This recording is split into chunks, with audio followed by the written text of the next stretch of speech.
What you're about to hear was the worst night of my life. I went out to a downtown club with my boyfriend and his friends on a Saturday night.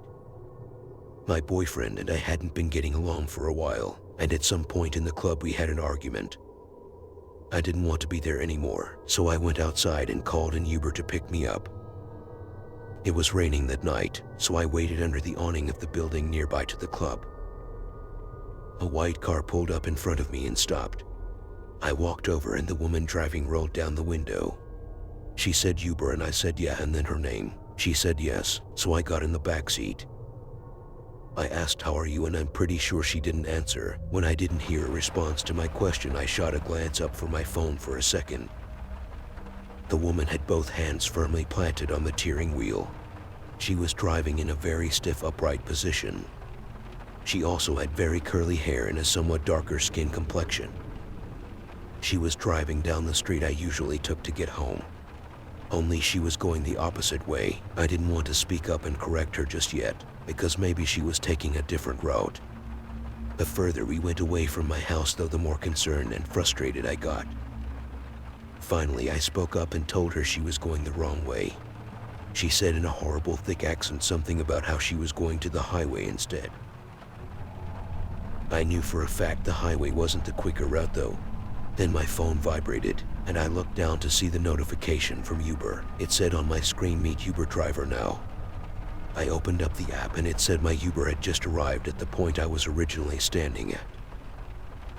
And at the car I was supposed to get in was a black Nissan. At this point I started saying in a louder voice to the driver that she wasn't my Uber. I asked her to pull over and let me out. When she didn't seem to acknowledge me, I started to actually yell and push at her seat. Even though the car was moving, and I even tried opening the door, but the child lock was apparently on. After a little more yelling, she finally looked at me through the mirror, then pulled off to the side. The door clicked and locked, and I got out of the car and walked away from it. My actual Uber driver was calling me and I picked up apologizing, asking him to come to my current location.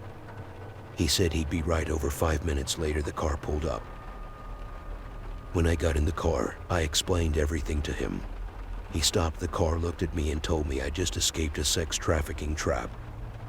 There had been reports of multiple fake Ubers going around trying to trick on suspecting victims and to getting into the car to lure them to unknown locations. It was apparently part of a sex trafficking ring, and the drivers were usually female to appear less intimidating to the female victims. I just want to stress to everyone to make sure the car you're getting into is actually your Uber.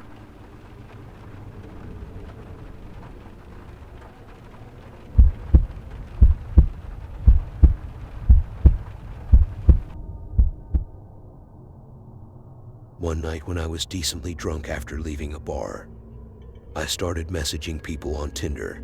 Some girl named Alicia had messaged me, so I messaged her back. She answered almost immediately, asking what I was doing that night. I said I was just leaving a bar looking for someone to hang out with. She wrote back, "You should come over and smoke."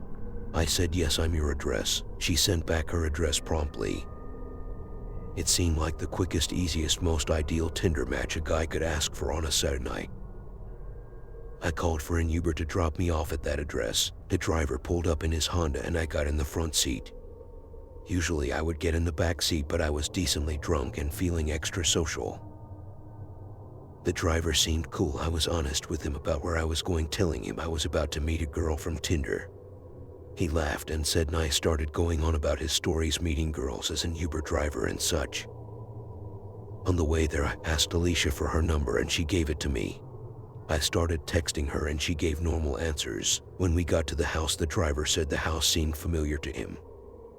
Had to admit it did look a little sketchy since there were no cars in the driveway and the lights were off. He told me to be careful. I thanked him and said goodbye, and he drove away down the block and stopped near the inn.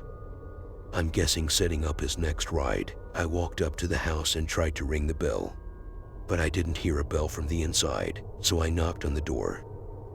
Then I tried calling Lesha. It went to voicemail after one ring, but she texted me right after saying, "It's open, come inside."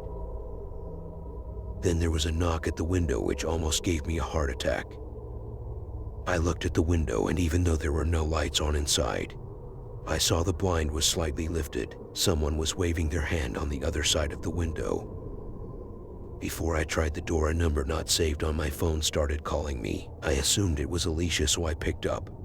But instead of hearing the voice of a girl, I heard the familiar voice of my Uber driver. He ordered me in a very concerned voice to walk away from the house right now. I then saw the Uber driver's car pulled back up in front of the house.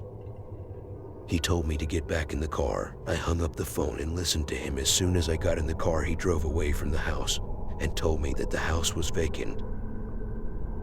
In just the previous month, someone had been lured into that house, robbed, and murdered. It was a story that likely could have been similar to my own had I stepped into that house. It was a lot for me to take in, but I think that Uber driver the best I could, and even took his number because he was so cool and I couldn't appreciate him enough. The next morning when I was sober, this was even more disturbing to think about.